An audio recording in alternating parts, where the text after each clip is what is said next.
have to teach the story. You have to teach the story, but he said you don't want to take the children and isolate them off away from worship. And one of the things that I think we have to look at now is how do we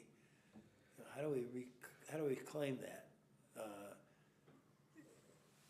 If we want children to know the story, we have to be able to talk to them in a way they understand. That's why I think godly play has a lot of value.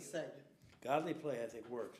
And Jerome Berriman is, I've been with Jerome Berriman, and his whole point is that he calls it godly play. But what he's really doing is he's teaching the story in a way that people understand.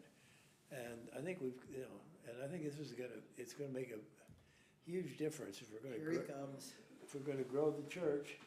You can go live anytime you want. Okay, I'm gonna wait till right at 9. Okay. For the late, The late, yeah. Yeah. Should I move? No, you're fine, you're fine. The back of your head. Yeah. Oh, no, you don't want a white head in the back. I'll hit the, Oh, here, I'll go here, then maybe. Yeah, that's it. Well, white is a little distracting. but I was at a I function. think it's renewing also. Remembering is renewing. It and is, yeah. also affirming. Yeah, and I think, for example, you learn things that are, well, I'm going to do a reminiscing today of the sermon of an experience. And I've always, cautioned clergy and mentoring about preaching. Don't talk a lot about yourself. You're not that interesting, Jesus is. But there are also examples of where things have happened to us in our lives that have made a difference for them. And so I think it's not a, excuse me, good, thank you. I need to shut this thing off too. It's up there too. Yeah, well, I leave. Mine doesn't, but it would. Yeah, right. No, I leave it on until there, while I'm driving, because in case something happens. But I think one of the things we have to really look at is that we are a people of the story, and that story becomes the foundation of who we are and what we believe. And so it's good morning.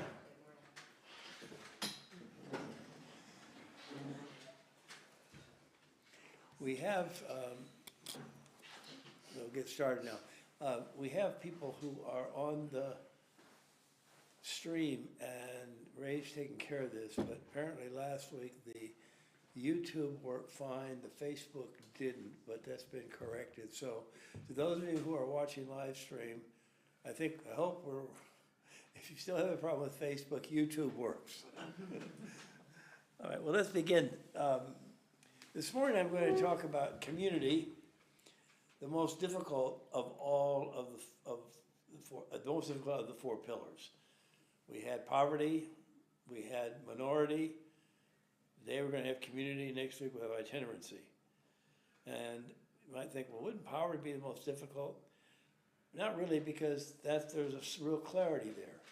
When it comes to community, this was a real challenge for Francis, as well as for those who follow. So, this came in what's called the Testament of 1226. And that's the quote from the Testament, which is something that was written by Francis himself. And the Lord gave me brothers and sisters, but no one showed me what to do. And he was bluntly honest about that. If it had been up to Francis, he would have been very happy when he got to San Damiano and heard that call from the cross to rebuild my church, to just start brick by brick, build up the church. He would have been happy doing that. But then people came along because they were interested in what he's doing. First we had Bernard of Quintavalla, and then we had Leo, and then eventually he had a whole community. And he didn't know what to do with them. In fact, the larger the order became, the larger his followers became, the more frustrated he became. Because, what am I going to do with all these people?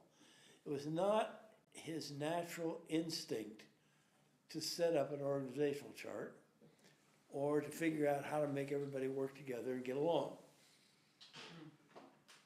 So, that's the true Francis.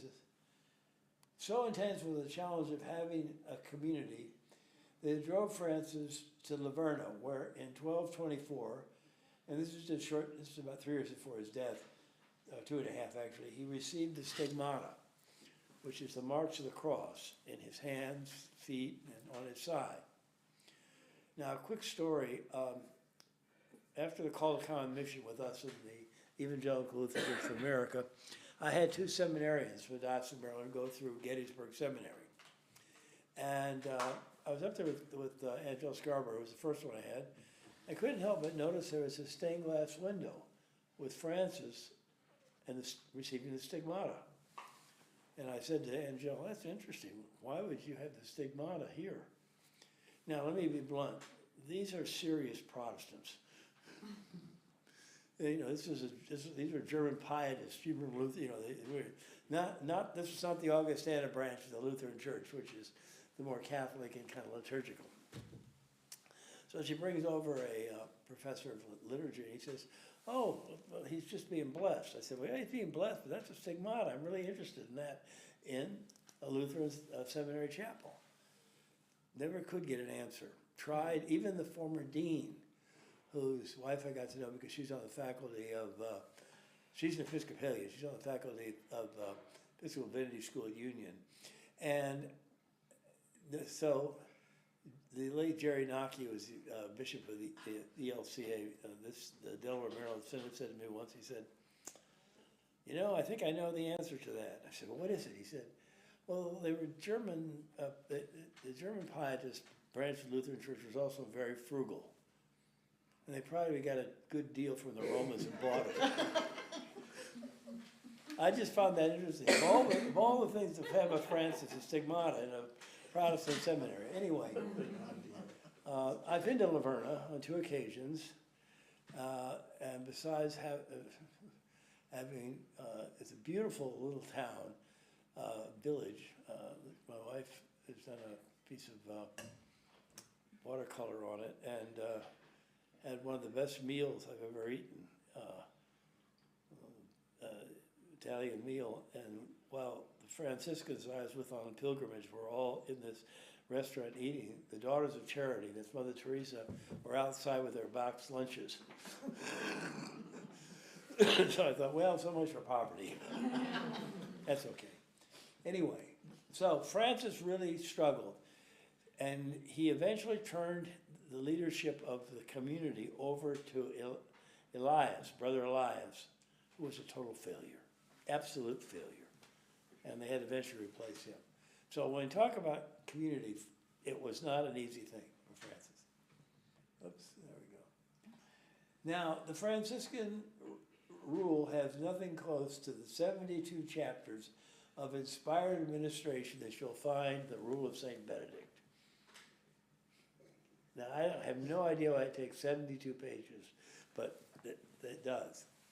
Now, in the Roman Catholic Church, there are 4 rules that religious orders can take.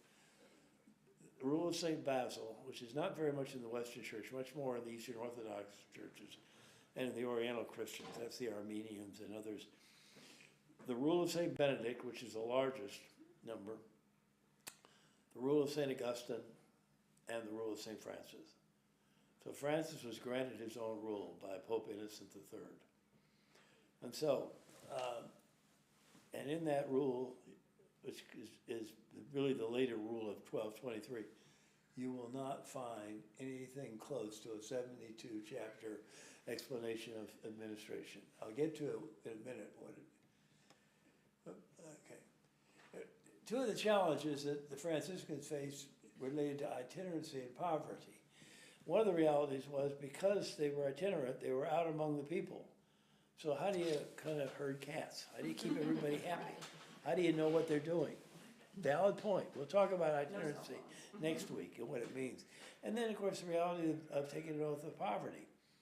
Because the Franciscans felt called, this is post-St. Francis, to build up the people of God through direct service to the most vulnerable, which meant they did hospitals, they did schools, they did special services, especially to the lepers, the most vulnerable.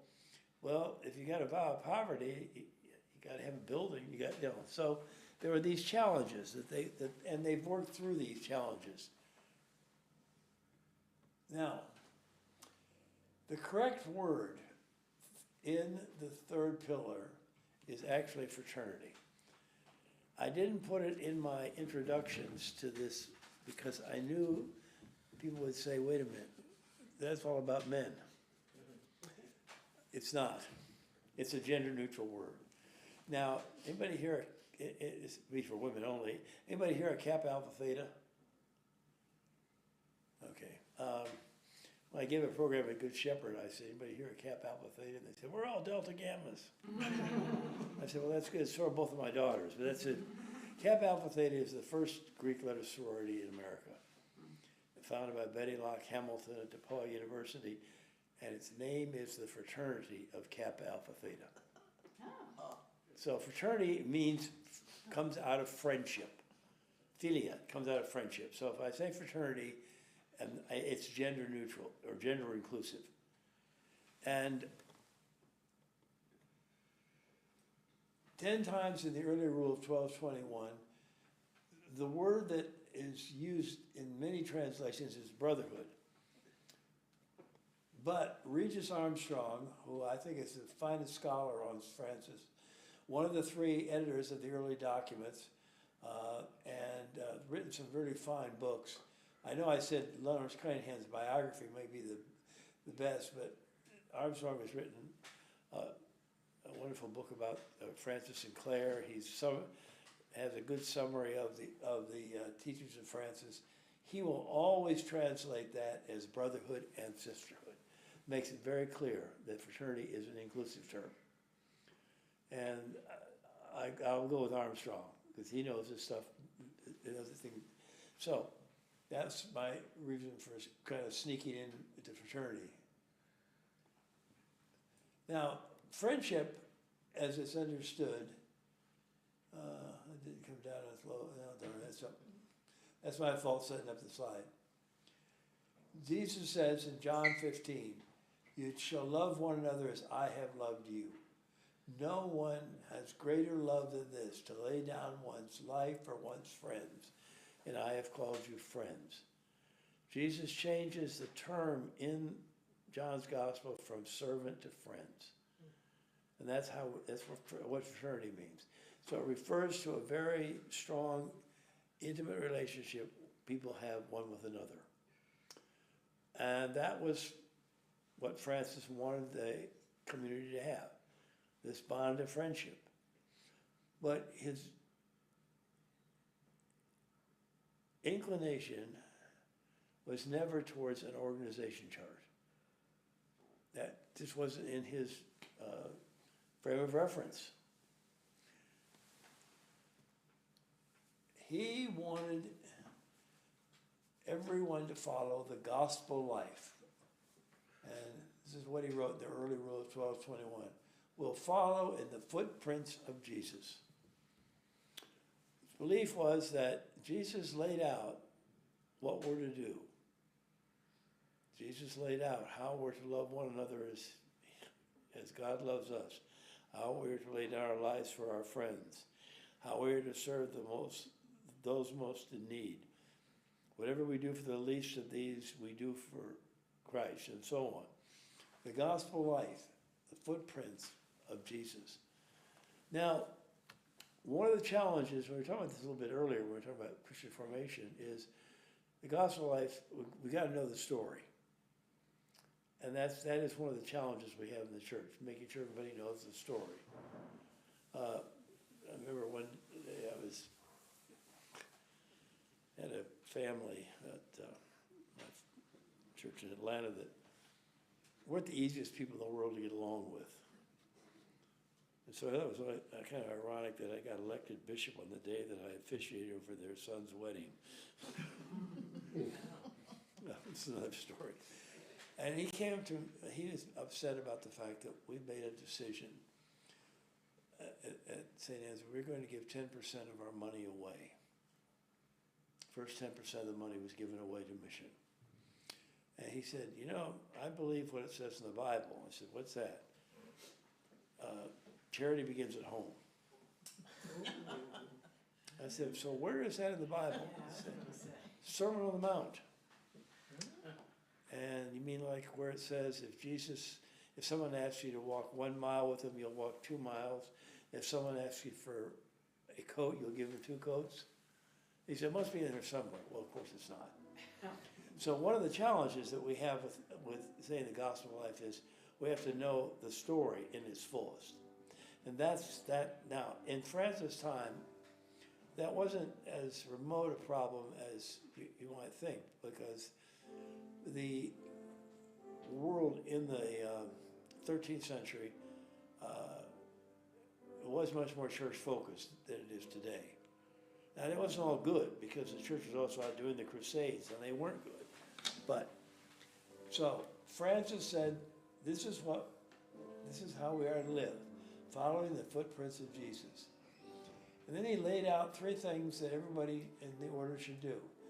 He was very Eucharistic centered. He believed the body and blood of Christ was what sustains us. He was strong on, whoops, I was gonna say, is that Wow. Penance. purposeful? It's like Penance. location. What's the third one? Third one is obedience. Oh, okay. I'm sorry, but penance, and then obedience. And, no, I didn't proofread that very well. That's okay. But what Francis was also very attuned to is something called misericordia, the heart sensitive to mercy. And there's actually a church in Chicago, which is called Misericordia. It's the Roman Catholic Church, serves a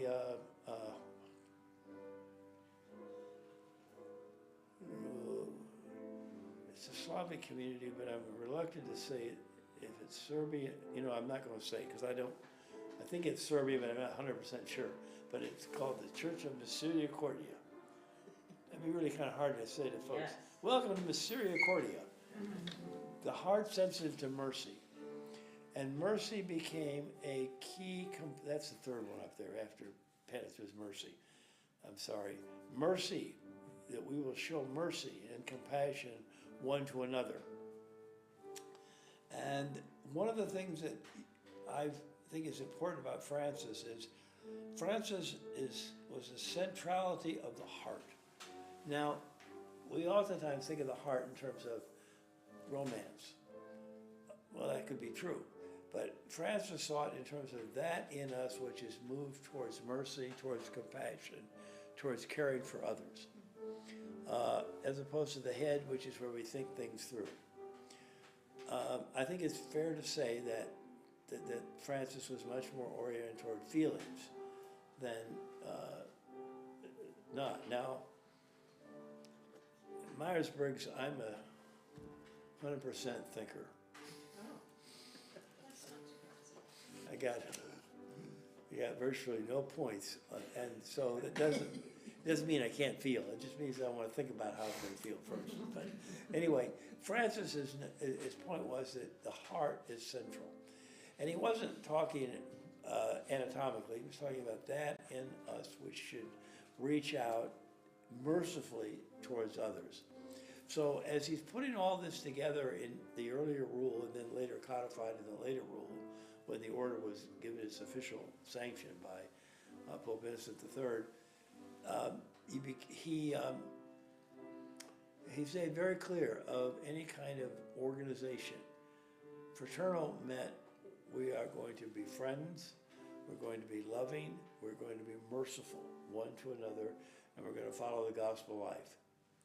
And that's one of the reasons why Francis will continually go back to Scripture over and over again in terms of things he wants to have the order do. Now, it's also fair to say that Francis did not see himself as a CEO of the order. Saw himself primarily as the teacher, and people kept following him. And as I quoted earlier, he kept saying, "Where are they? The Lord gave me all these people. I don't know what I'm supposed to do with them." And that was with him his whole life.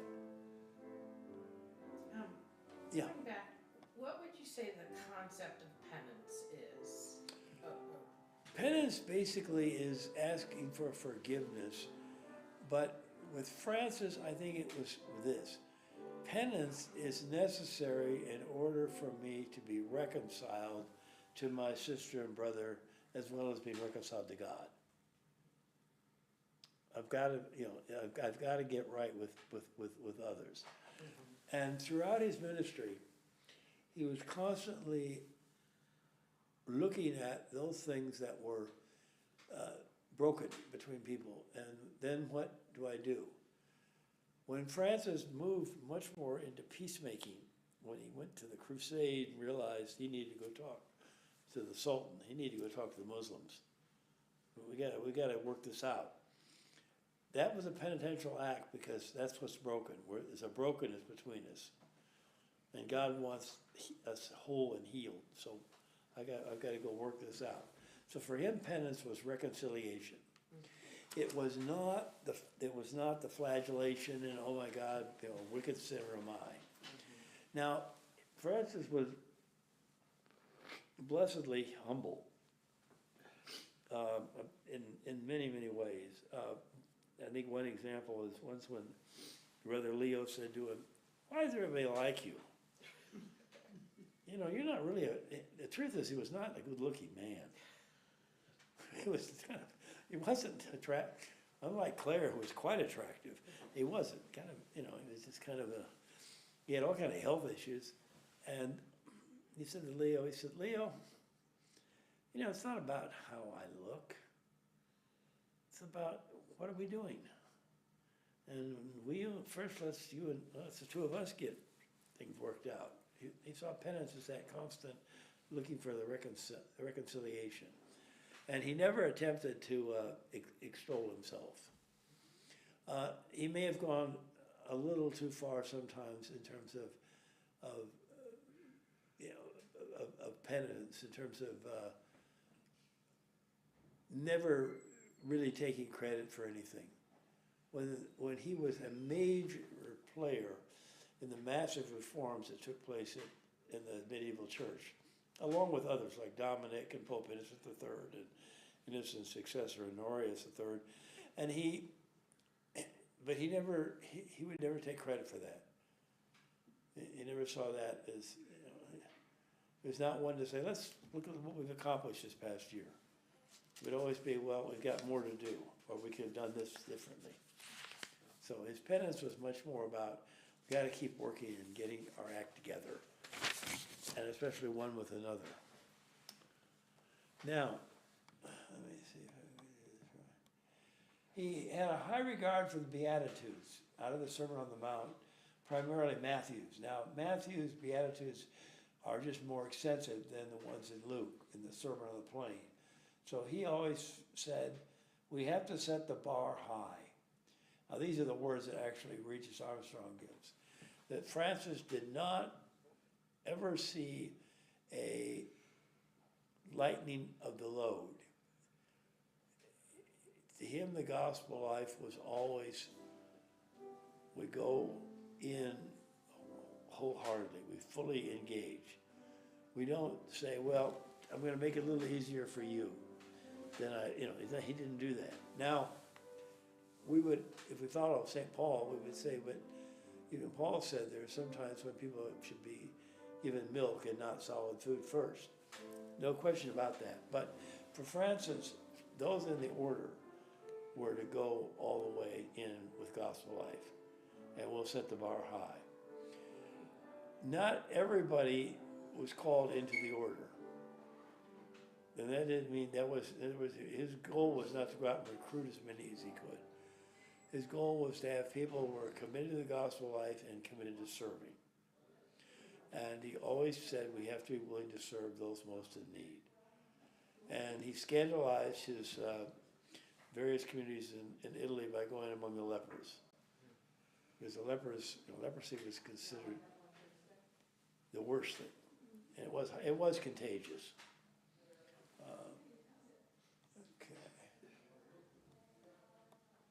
So all of this comes down to what fraternity really is, the pillar of being sisters and brothers in the gospel life.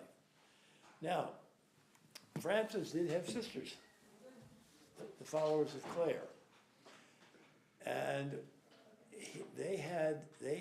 by then San Damiano was completed, rebuilt.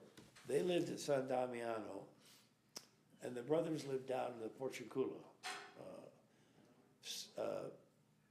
St. Mary of the Angels, for which Los Angeles is named.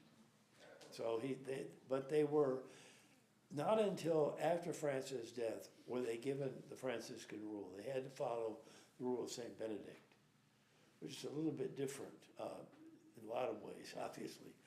And today the Poor Clares, the second order are much more cloistered and much more contemplative and living in small communities. I was the Franciscan National Study Center. I had two good friends there that were Sister Catherine and Sister Justine that were both Poor Clares, one from the Philippines, one from Taiwan. And they were delightful. When we got to Rome on the pilgrimage, it was when they were electing Pope Benedict.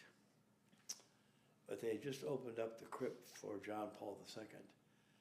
But I wanted to go inside the basilica for that tour, and I wanted to see the Pieta, and I wanted to see all that. Sort of the two little nuns, and they were only 5 feet each one. So they said, "Oh, Bishop John, we'll follow you. You'll take care of us." Kept thinking, I don't have a lot of influence around here. But then as we were going through the metal detector, this man tried to cut in front of us. And in what I'm sure was horribly bad Italian, I told him, "How dare you offend these dear nuns?" He backed off. Anyway, but sisters, so there were sisters that followed Francis. That is one thing. The order was not all male. But because the church was what it was at that time, they were separated. Not in terms of the teaching as much as just the fact that they had to go and form a separate community and a different rule. Okay. And that's the 4 rules that we have in the church are Basil and Benedict, Augustine, and then finally Francis in 1223. Today, the Franciscans, all the Franciscan orders, follow that. And there are some other smaller orders that also follow the rule of St. Francis, who may not be called Franciscans.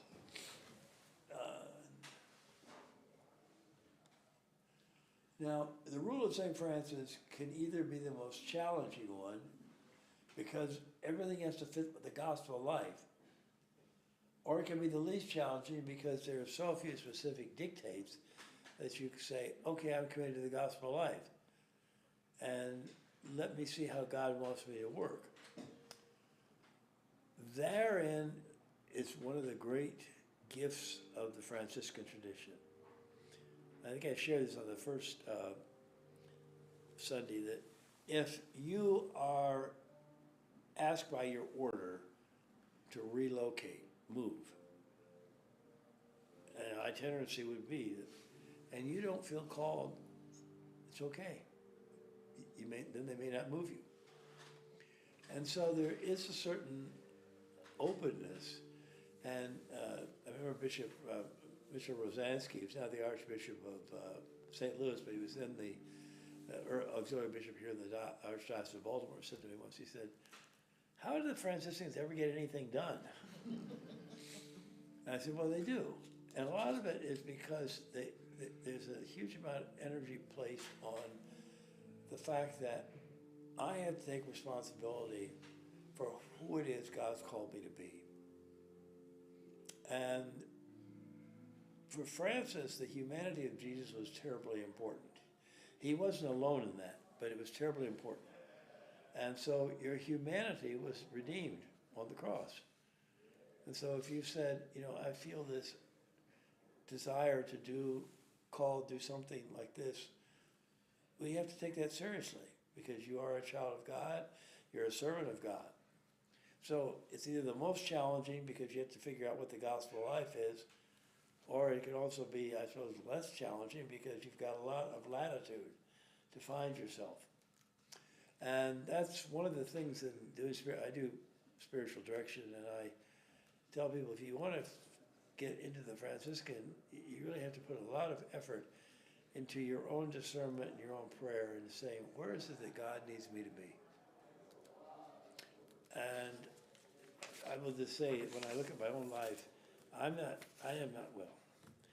doing anything close to what I thought I would do when I went to seminary. I wanted to be a hospital chaplain or a counselor. I got to do it for a couple of years, but then my bishop said, okay, John, time to come back and do parish work. And never got back to the hospital. Oh, well. But I'm fond of it. That's good. I'm not complaining.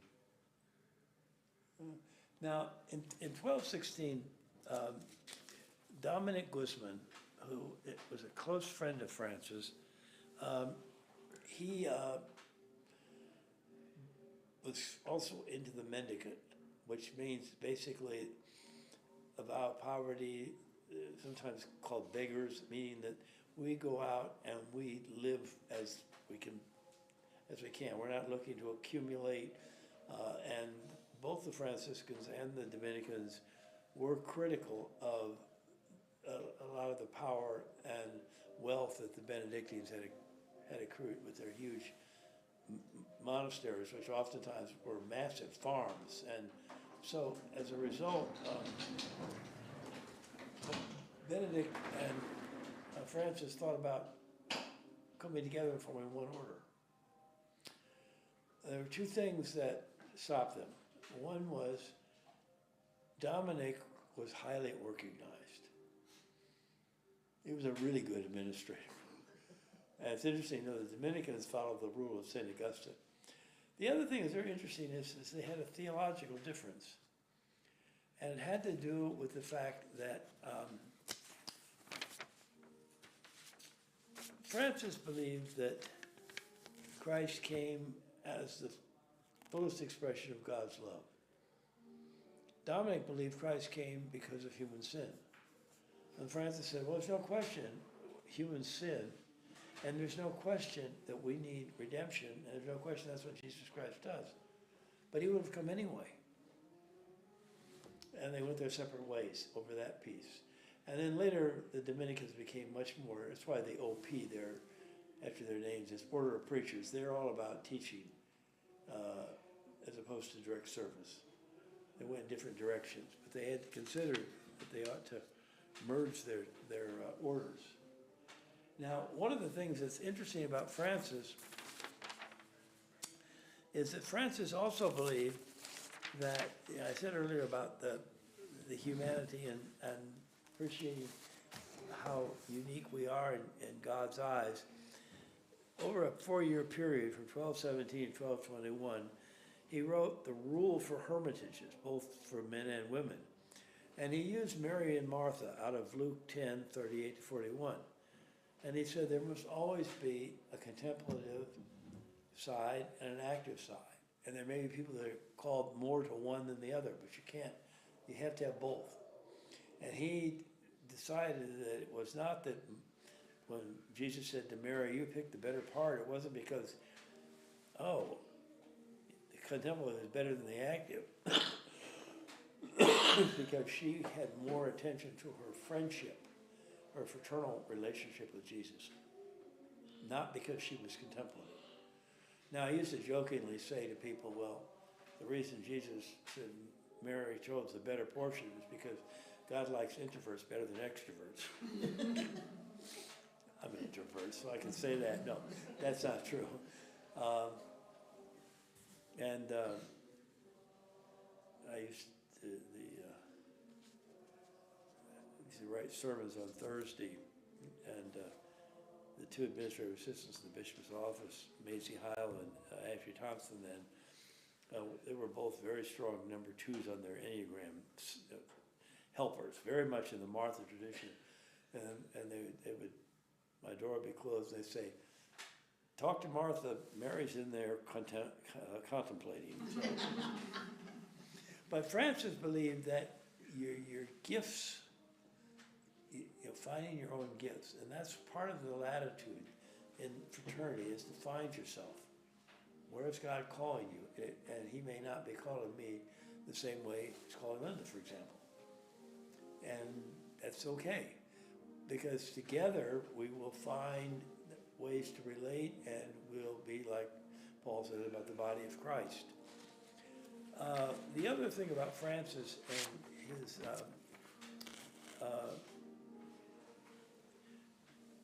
fraternity pillar is this: prayer is about two things. It's about going before God with what we care about, what's on our mind, you know, what's stirring in us. It's also about listening on God so that you begin to see, well, what is it God's trying to get my attention about? And I did not think about this until I was at the study center. We had a retreat later. Francis spent 50% of his time in prayer by himself. Now, Francis was a very extroverted person. I think that's a given. He was very much at ease being with people, even though he didn't like to organize them. But he was 50% of his time. And the Lutheran church down the street from me on North Charles Street, First English Lutheran, had a sign once, and this was from Martin Luther, and it said, I have so much to do today, I'm going to need at least 3 hours of prayer. So Francis put a lot of energy into prayer. And in the fraternal life, prayer is where I'm listening on God. And as I listen on God, I'm listening for the ways that God will bring me closer to my sisters and my brothers. I'm listening to the way that God wants me to do service. And so you might have somebody, and this was what was interesting to me at the study center. There were people there, some in degree programs, some in sabbatical programs, some were studying to be formators, which means like novice masters or whatever. But it was not unusual for them to be in a discernment. One brother that was in the same house I was in said, you know, I spent all of my ministry doing teaching. Now they're asking me to consider going to hospital work. He was from India. And this is true for our Anglican church, and especially the church in North India. I think it's also true for South India, but North India for sure. Education and healthcare are the two most important things they do. Same thing's true for the Catholics.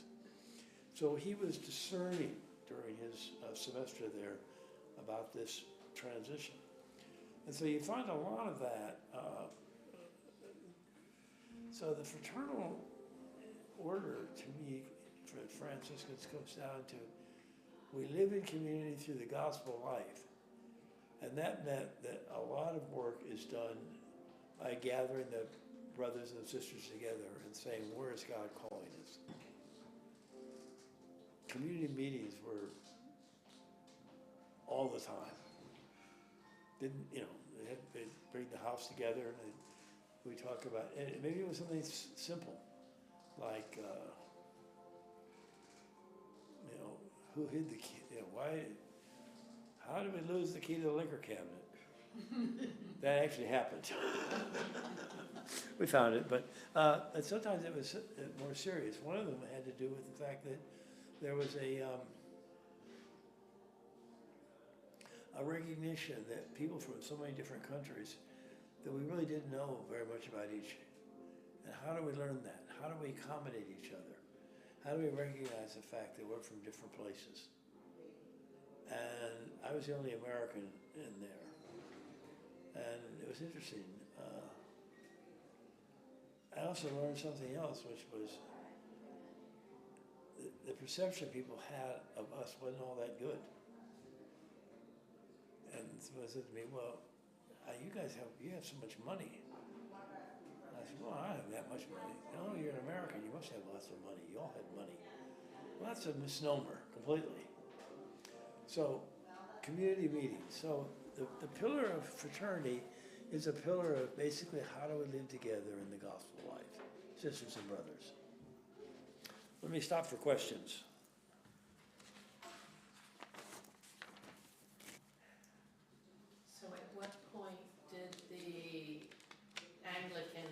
Franciscan entity get created? Oh, during the Reformation. Our Reformation, our Anglican Reformation was not anti-Catholic theology.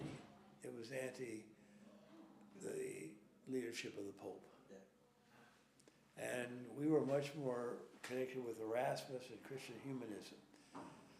And so Henry VIII did in fact want to get the money the Benedictines were holding. They had a lot of money, a lot of property. You've ever heard the story, robbing Peter to pay Paul? Yeah. Well, he took money from the Collegiate Church of St. Peter, which was a Benedictine abbey. You know it as Westminster Abbey, to build his cathedral, St. Paul's. Well, guess who didn't have money and power? The Franciscans. Yeah, they're starting. So the Franciscan Center in Canterbury, they went along with becoming part of the Church of England. And to this day, the buildings that belong to the order, of St. Francis, OFM, prior to the Reformation, now belong to the Anglican Franciscans, who get along fine with the Franciscans. They're part of the study center, so they do lots of things together. And so we just kind of went along with, that's how it happened. We were basically spared any attack by the king, because the Franciscans didn't have money, wealth, but they also didn't try to use any political clout. And what about women becoming a part of the Franciscan? Pretty much did the same thing. Women would go into various OF orders. Now today everybody's in the Society of St. Francis, men and women. Ours is more inclusive than the Romans for obvious reasons. But I thought it was interesting that the study center, when the Church of England was making its decision on the ordination of women,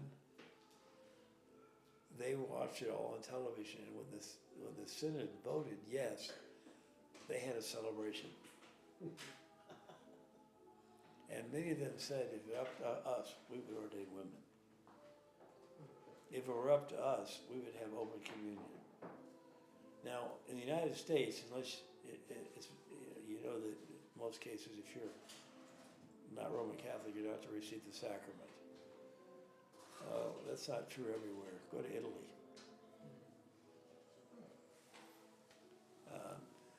And so there's a part of the Franciscans are much more on the cutting edge of reform in the church. Now, what's changing is the Franciscans in the Roman Catholic Church are overwhelmingly from the Third World. There are more Franciscans in India than anywhere, which means there is a certain cultural reality that comes with that. Having been to India on 3 different occasions with the Church of North India, yeah, there's a lot of work they're still doing. Now they do ordain women. That's not a challenge yet. But getting the Western Franciscans are much more the minority group in that. We've got a little bit of time just to. Any other questions? I have one that's not just focused right exactly on this, but the prayer of often attributed to St. Francis. Oh, yeah. Why is it just attributed to him? Because it was written. We don't know No, we do who know. wrote it, or? No. It's interesting you tell me that, because I've inherited a piece of work from Margaret Treadwell, who was my family systems mentor, who was going to work on the prayer of St. Francis from some work that Murray Bowen had done. Anyway, the prayer was written, we think in 1914. Oh, jeez. And it wasn't written by Franciscans. It was written by a small group, but it was written about peace in the middle of a horrible situation. And it's very Franciscan in nature and in its content. So that's why it said attributed to, but no, it was actually written in 1914. And I'm blanking now the name of that small group that wrote it. So it was written because of the impending war and the discord and the. Yeah, the war had already broken out when it was written. Oh, okay. And the feeling was that, you know, we've got to have peace. Mhm. And what was interesting about it to me in reading some of the history is that the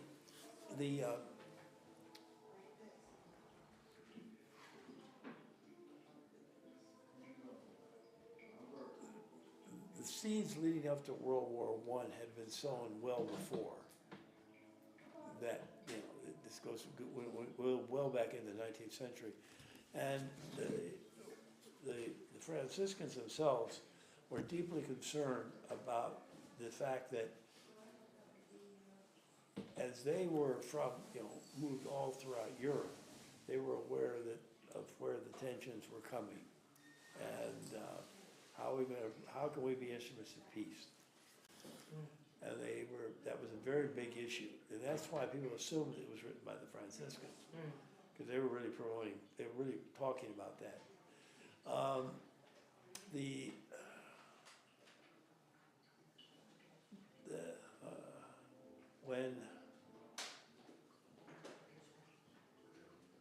It came out of France.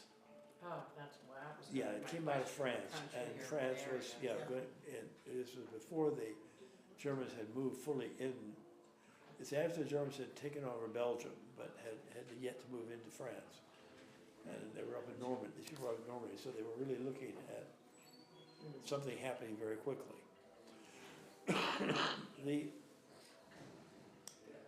You won't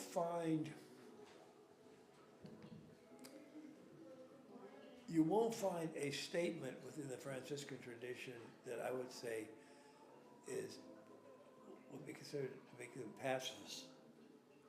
But you will find an extraordinary amount connected to peacemaking and nonviolence. Now, the wolf that you have on your symbol, from Wolf of Gubbio.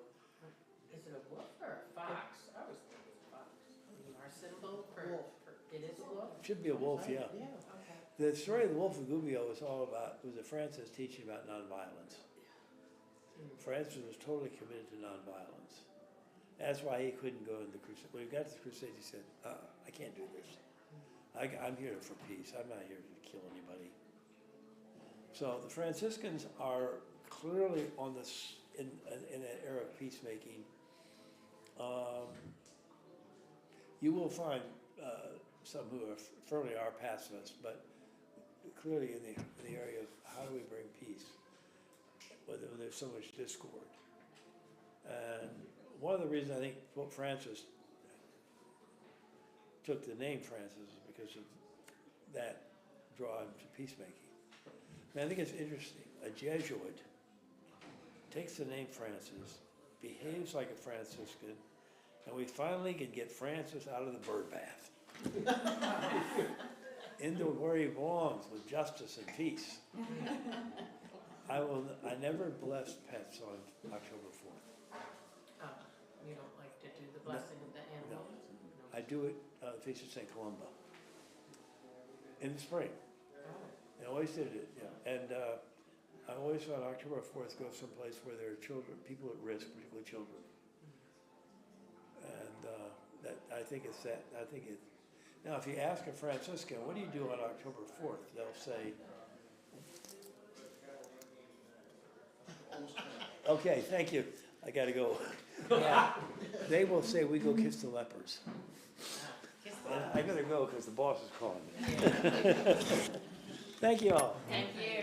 We'll talk about itinerancy. And then we can all take a walk. No, I'm just kidding. All right, thank you.